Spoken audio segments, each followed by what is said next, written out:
नागरिकता संशोधन अधिनियम 2019 के बाद किसी भी भारतीय नागरिक से नागरिकता साबित करने के लिए कोई दस्तावेज पेश करने के लिए नहीं कहा जाएगा। केंद्रीय गृह मंत्रालय ने कहा कि नागरिकता संशोधन अधिनियम 2019 के बाद किसी भी भारतीय नागरिक को अपनी नागरिकता साबित करने के लिए कोई दस्तावेज पेश करने के लिए नहीं कहा जाएगा। मंत्रालय ने कहा कि भारतीय मुसलमानों को चिंता करने की जरूरत नहीं है, क्योंकि सीएए ने उनकी नागरिकता को प्रभावित करने के लिए कोई प्रावधान नहीं किया है। इसका वर्तमान 18 करोड़ भारतीय मुसलमानों से कोई लेना देना नहीं है, जिनके पास अपने हिंदू समकक्षों के समान अधिकार हैं। नागरिकता संशोधन नियम 2024 पर रोक लगाने और सीएए लागू करने की मांग को लेकर आज सुप्रीम कोर्ट में अर्जी दाखिल की गई। चूंकि सीएए के अधिनियमन के कारण 4 साल पहले इसके खिलाफ बड़े पैमाने पर देशव्यापी विरोध प्रदर्शन हुए थे,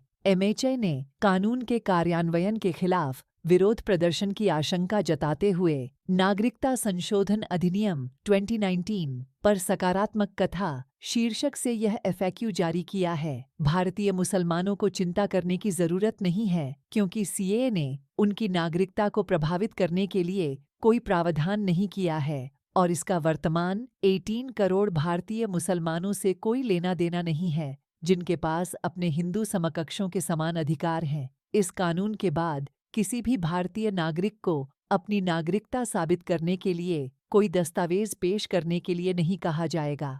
नागरिकता अधिनियम 1955 यह सीएए अवैध प्रवासी को एक विदेशी के रूप में परिभाषित करता है जो वैध दस्तावेजों के बिना भारत में प्रवेश किया है। बांग्लादेश, अफगानिस्तान और पाकिस्तान के सताए हुए अल्पसंख्यकों पर दया दिखाने के लिए यह अधिनियम उन्हें भारत की सदाबहार उदार संस्कृति के अनुसार उनके सुखी और समृद्ध भविष्य के लिए भारतीय नागरिकता प्राप्त करने का अवसर देता है।